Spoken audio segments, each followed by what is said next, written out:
Morning बच्चों, आज हम वही टॉपिक रेस्पिरेशन आगे बढ़ाएंगे। कल हमने क्रेब्स चक्र तक पढ़ लिया था। पहले हमने ग्लाइकोलिसिस पढ़ा, उसके बाद में हमने लिंक रिएक्शन पढ़ी और उसके बाद में हमने कौन सा चक्र पढ़ा था? क्रेब्स चक्र।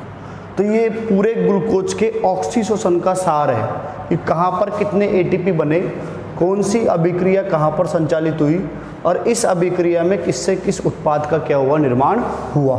तो क्वेश्चन आ सकता है कि ग्लूकोज के ऑक्सीशोषण का क्या बताइए, सार बताइए। तो सबसे पहले हमने ग्लाइकोलिसिस पढ़ा था, आपको ध्यान हो तो। सबसे पहले हमने क्या पढ़ा था? ग्लाइकोलिसिस पढ़ा था। ग्लाइकोलिसिस में जो ग्लाइकोलिसिस का स्थल था वो कौन सा था? कोशिका द्रव्य। कौन सा स्थल था? कोशिका द्रव्य। और इस क्रिया में ग्लूकोज से क्या बने थे? 2 पायरुविक एसिड के अणुओं का निर्माण हुआ था। एक ग्लूकोज के अणु से 2 पायरुविक एसिड अणुओं का क्या हुआ था? निर्माण हुआ था। और फलस्वरूप कितने एटीपी बने थे? 8।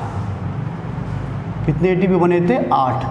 आपको ध्यान हो तो मैंने बताया था कि ग्लाइकोलिसिस के अंदर टोटल 10 एटीपी बनते हैं और उसमें से कितने एटीपी खर्च हो जाते हैं? 2। तो अपने को लाभ कितने एटीपी का होता है? 8 एटीपी का हमको लाभ होता है। और शुद्ध एटीपी का कितना लाभ होता है? 2 एटीपी, क्योंकि 2 एटीपी हमको डायरेक्ट प्राप्त होते हैं। अगली रिएक्शन थी योजक अभिक्रिया। 1 स्टेप प्रोसेस थी। कैसी थी? 1 स्टेप प्रोसेस। स्थल कहाँ था इसका?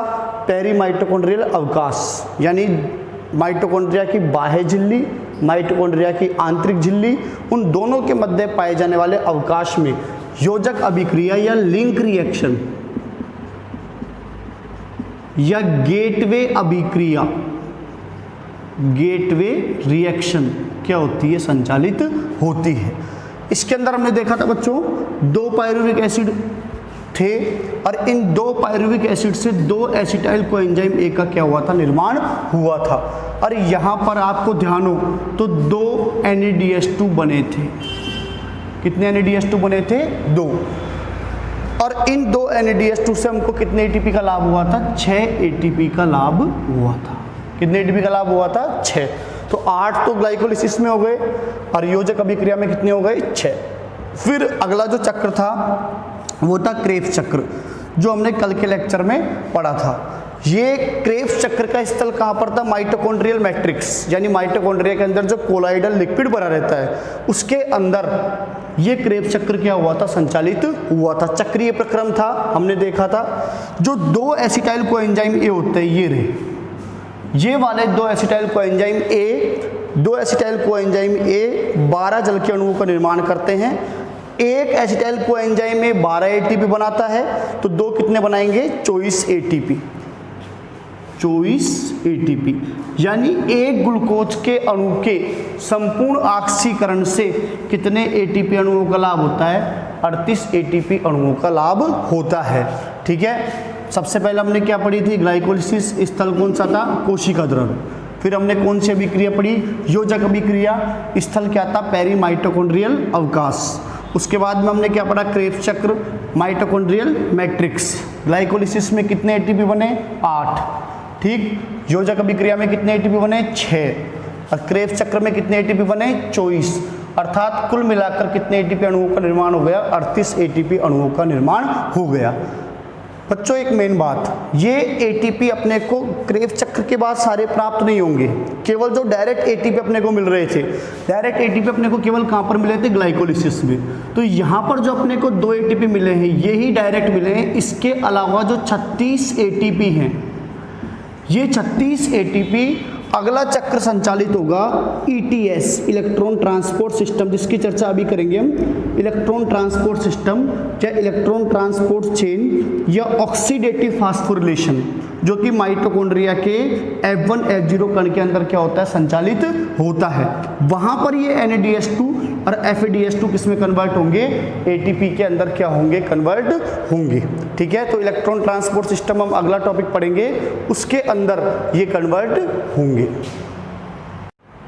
हाँ जी, देखो बच्चों, ये है इलेक्ट्रॉन ट्रांसपोर्ट सिस्टम या इलेक्ट्रॉन ट्रांसपोर्ट चेन, जिसे हम ऑक्सीडेटिव फास्फोरिलेशन के नाम से भी जानते हैं। आपको ध्यान हो तो बच्चों, हमने माइटोकॉन्ड्रिया पढ़ा था। ये बाह्य झिल्ली और ये माइटोकॉन्ड्रिया की थी आंतरिक झिल्ली। ये आंतरिक झिल्ली थी। इस आंतरिक झिल्ली पर अंदर की तरफ यानी एम फेस पर यहाँ पर F1 F0 पार्टिकल्स लगे रहते हैं, ठीक है, या जिनको अपन ऑक्सीसोम के नाम से जानते हैं। तो ये ऑक्सीडेटिव फास्फोरिलेशन क्रिया इन F1 F0 पार्टिकल्स या ऑक्सीसोम्स के अंदर क्या होती है, संचालित होती है। होता क्या है बच्चों, ये जो पार्टिकल है ये इनके शीर्ष भाग में एक एंजाइम भरा होता है एटीपेज। ये एटीपेज क्या करता है, जो एडिनोसिन डाइफास्फेट है उसके साथ इनऑर्गेनिक फास्फेट को जोड़ता है और इनऑर्गेनिक फास्फेट को जोड़कर क्या बनाता है, एटीपी बनाता है। और इस प्रोसेस को हम ऑक्सीडेटिव फास्फोरिलेशन के नाम से जानते हैं। अब देखो सबसे पहले यहाँ पर जो इलेक्ट्रॉन विभिन्न इलेक्ट्रॉन ग्राहियों से, जैसे FMN, सबसे पहले इलेक्ट्रॉन किससे गुजरेगा, FMN। FMN का पूरा नाम है बच्चों flavo mono nucleotide, flavo mono nucleotide, इसको FMN बोलते हैं। और जो FP लिख रखा है इसको अपन फ्लेवो प्रोटीन के नाम से जानते हैं, फ्लेवो प्रोटीन। और दोनों ही सेम है, FMN और फ्लेवो प्रोटीन दोनों सेम है। तो सबसे पहले जो NADH2 से इलेक्ट्रॉन आएगा वो FMN को जाएगा। FMN से ये electron plus 2H plus ion, ये आयरन सल्फर प्रोटीन है। FeS कौन सी प्रोटीन है, आयरन सल्फर प्रोटीन, इसको जाएगा। उसके बाद ये इलेक्ट्रॉन कोक्विनोन को जाएगा। उसके बाद साइटोक्रोम श्रृंखला को जाएगा। इस श्रृंखला के अंदर 5 साइटोक्रोम आते हैं। कौन कौन से आते हैं, B, C1, C, A3, ये 5 साइटोक्रोम आते हैं। इसको BCA से ध्यान रख लेना, BCA, ठीक है। B cytochrome B, cytochrome C1, ये श्रृंखला निश्चित है, CAA3। इन विभिन्न इलेक्ट्रॉन ग्राहियों से इलेक्ट्रॉन गुजरता हुआ और अंत में इलेक्ट्रॉन कहाँ पर आ जाता है, ऑक्सीजन के पास। क्वेश्चन आएगा ETS के अंदर अंतिम इलेक्ट्रॉन ग्राही कौन सा होता है, ऑक्सीजन। दूसरा क्वेश्चन है कि विभिन्न इलेक्ट्रॉन ग्राही साइटोक्रोम कौन से होते हैं, उनका निश्चित क्रम क्या होता है। तो cytochrome B, cytochrome C1, cytochrome C, cytochrome A, cytochrome A3, ठीक है। ये विभिन्न साइटोक्रोम्स होते हैं, इनसे इलेक्ट्रॉन गुजरकर और कहाँ पर आते हैं, ऑक्सीजन के पास आते हैं। ये ऑक्सीजन और इससे NAD से निकलने वाला हाइड्रोजन, ये दोनों आपस में मिलकर किसका निर्माण करते हैं, जल का निर्माण करते हैं। और इसी बीच में जगह जगह क्या बनते हैं, ATP बनते हैं। जैसे पहला ATP कहाँ पर बन रहा है, FMN और आयरन सल्फर प्रोटीन के बीच में, ये रहा पहला ATP, ये बन रहा है फर्स्ट। उसके बाद में सेकेंड ATP देखो आप, ये रहा साइटोक्रोम B और साइटोक्रोम C1 के बीच में, ये दूसरा ATP बन रहा है, सेकेंड ATP। और साइटोक्रोम A और साइटोक्रोम A3 के मध्य कौन सा ATP बन रहा है, तीसरा ATP बन रहा है। तो यानी कि हमने देखा NAD से, NADH2 से हमको कितने ATP प्राप्त होते हैं, 1, 2 और 3, जबकि FADH2 से हमको कितने ATP प्राप्त होते हैं, 1 और 2। कितने ATP प्राप्त होते हैं, 1 और 2। ये माइटोकॉन्ड्रिया की आंतरिक झिल्ली है बच्चों, ठीक है। देखो ये इनर मेम्ब्रेन है, इस इनर मेम्ब्रेन पर ये F1 F0 पार्टिकल्स लगे हुए हैं जिनमें एटीपेज एंजाइम भरा हुआ है। तो ETS का मेन एम क्या है, ETS का मेन एम ये है कि जो हमको ग्लाइकोलिसिस, क्रेब्स चक्र और लिंक रिएक्शन, इनके अंदर जो हमको NADH2 प्राप्त हुआ है, इस NADH2 को किस में कन्वर्ट करना, ATP में। क्योंकि ऊर्जा का मुख्य रूप तो ये ATP ही है, इससे ही हमको क्या प्राप्त होगी, ऊर्जा प्राप्त होगी। NADH2 से ऊर्जा प्राप्त नहीं होगी जब तक ये NADH2 किस में कन्वर्ट नहीं होगा, ATP के अंदर। FADH2 से हमको ऊर्जा प्राप्त नहीं होगी जब तक ये FADH2 किस में कन्वर्ट नहीं होगा, ATP के अंदर कन्वर्ट नहीं होगा।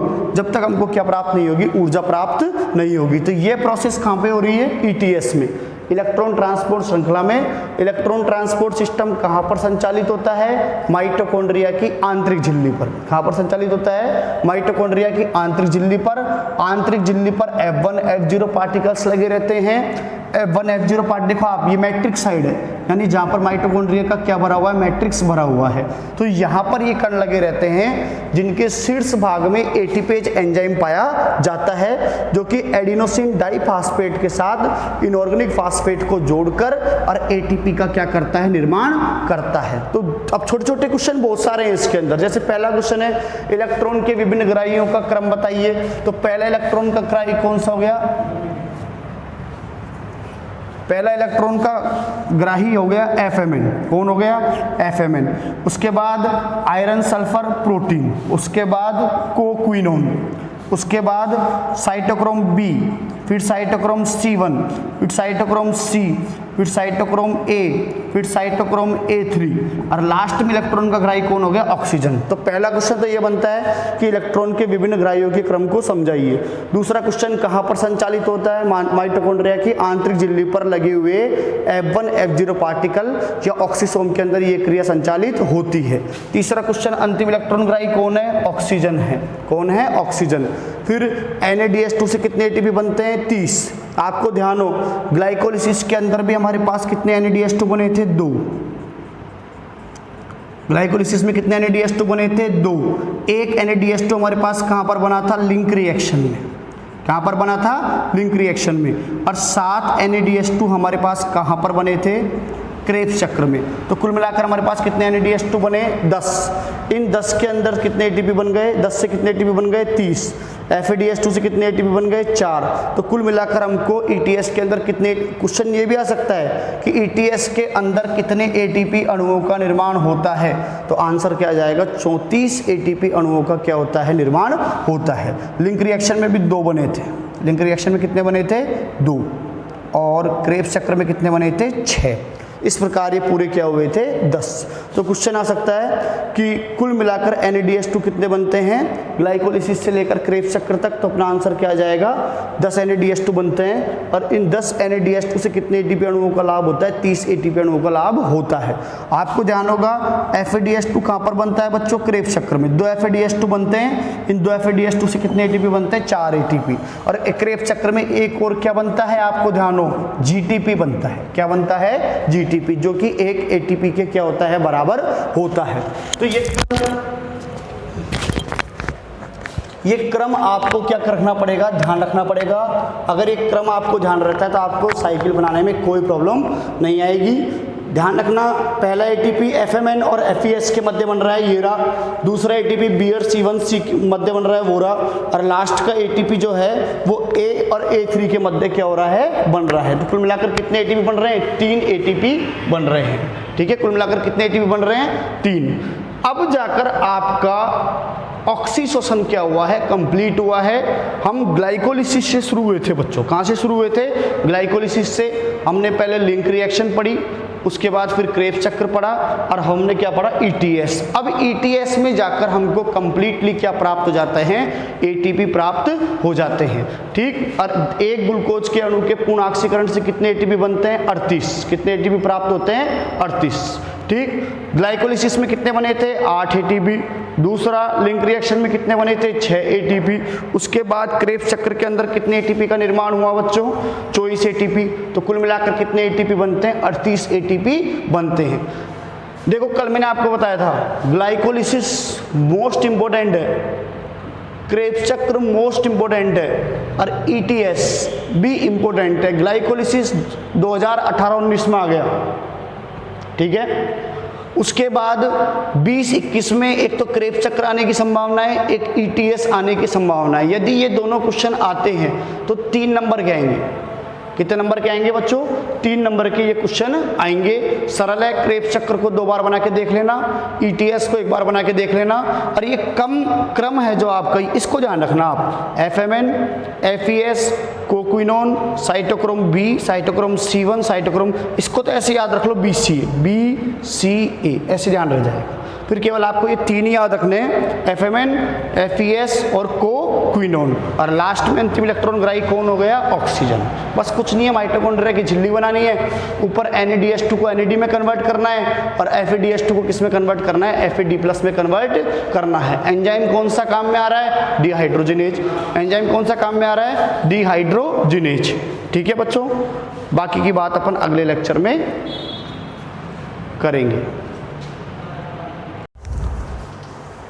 हाँ बच्चों, अब हम चर्चा करेंगे किण्वन की, फर्मेंटेशन। जैसे किण्वन का सबसे अच्छा एग्जाम्पल हमारे घरों में जो होता है वो होता है दूध से दही बनना, किण्वन का एग्जाम्पल है। बच्चों 2 प्रोसेस है, एक तो है अनाक्षी श्वसन, देखो अनाक्षी श्वसन, और एक प्रोसेस है किण्वन। ठीक है, दोनों में क्या डिफरेंस है, अनाक्षी श्वसन ऑक्सीजन की अनुपस्थिति में कोशिका के भीतर होने वाली प्रक्रिया है। आई बात समझ में, कोशिका के भीतर, जबकि किण्वन ऑक्सीजन की अनुपस्थिति में कोशिका के बाहर होने वाली प्रक्रिया है, अर्थात यह बाह्य कोशिकीय प्रक्रिया है। इसको ऐसी प्रक्रिया है बाह्य कोशिकीय प्रक्रिया, जो कि जीवाणुओं और कवकों के द्वारा संपन्न होती है। आपको पता है बच्चों, जैसे दूध है, दूध दही में बदलता है, तो दूध को दही में बदलने के लिए जीवाणु कौन सा काम में आता है, लैक्टोबैसिलस। कौन सा जीवाणु काम में आता है, लैक्टोबैसिलस। ये जीवाणु दूध को किस में कन्वर्ट कर देता है, दही में कन्वर्ट कर देता है। तो दूध से दही बन रहा है लैक्टोबैसिलस के द्वारा, तो किण्वन की प्रोसेस जो हो रही है वो शरीर से बाहर हो रही है, कोशिका के शरीर से बाहर हो रही है, इसलिए इसको अपन बाह्य कोशिकीय प्रक्रिया मानते हैं। और किसके द्वारा संपन्न होती है, वह जीवाणुओं और कवकों के द्वारा संपन्न होती है। सब देखो, कुछ वैज्ञानिक तो मानते हैं कि किण्वन की जो खोज की थी वो क्रुकशैंक नामक वैज्ञानिक ने की थी, पर वास्तव में इसकी खोज का श्रेय किसको जाता है, लुईस पाश्चर को। क्योंकि लुईस पाश्चर ने ईस्ट के द्वारा, कवक के द्वारा सबसे पहले अल्कोहलिक किण्वन की जानकारी दी थी। किसकी जानकारी दी थी, अल्कोहल। जो आज हमारे अल्कोहल प्रोडक्शन होता है, बियर प्रोडक्शन होता है, वो ईस्ट के द्वारा होता है। और इस ईस्ट के बारे में अल्कोहलिक किण्वन की जानकारी सबसे पहले किसने दी थी, लुईस पाश्चर ने। तो इस लुईस पाश्चर को ही किण्वन की खोज का श्रेय जाता है। पर कुछ वैज्ञानिक मानते हैं कि क्रुकशैंक भी इसका क्या हो सकता है, खोजी हो सकता है। पर एग्जाम में आपको क्या लिख कर आना पड़ेगा, लुईस पाश्चर लिख के आना पड़ेगा। अब एक किण्वन के प्रकार की चर्चा आज हम कर लेते हैं। सबसे पहला होता है बच्चों अल्कोहलिक किण्वन। अल्कोहलिक किण्वन अधिकतर कॉमर्शियल रूप से जहां पर अल्कोहल का प्रोडक्शन होता है, जैसे बियर है, विस्की है, रम है, ये जहां पर भी बनते हैं, जहाँ अल्कोहल बनता है, वहां पर ये अल्कोहलिक किण्वन यूज में आता है। और ये 2 स्टेप की प्रोसेस है। कितने स्टेप की प्रोसेस है, 2। सबसे पहले जैसे जौ होती है, जौ क्या है, शर्करा है। तो जो शर्करा है, तो हम ग्लाइकोलिसिस के द्वारा उस शर्करा को पहले किस में कन्वर्ट कर लिया जाता है, पायरुविक एसिड में। इसमें कन्वर्ट कर लिया जाता है पायरुविक एसिड में। हमने करा था अभी ग्लाइकोलिसिस में ऑक्सीशोषण के अंदर। फिर इस पायरुविक एसिड को पायरुविक विकार्बोक्सिलीकरण के द्वारा, विकार्बोक्सिलीकरण का मतलब होता है बच्चों क्या निकलना, CO2 का बाहर निकलना, यानी पायरुविक विकार्बोक्सिलीकरण के द्वारा एसीटल्डिहाइड में क्या कर दिया जाता है, कन्वर्ट कर दिया जाता है। एसीटल्डिहाइड का फॉर्मूला ये होता है बच्चों, एसीटल्डिहाइड में क्या कर दिया जाता है, कन्वर्ट कर दिया जाता है। ये हो गई फर्स्ट स्टेप। फर्स्ट स्टेप के अंदर अल्कोहलिक किण्वन में क्या होता है, सामने देखेंगे, पायरुविक अम्ल को एसीटल्डिहाइड में कन्वर्ट कर दिया जाता है। उसके बाद सेकंड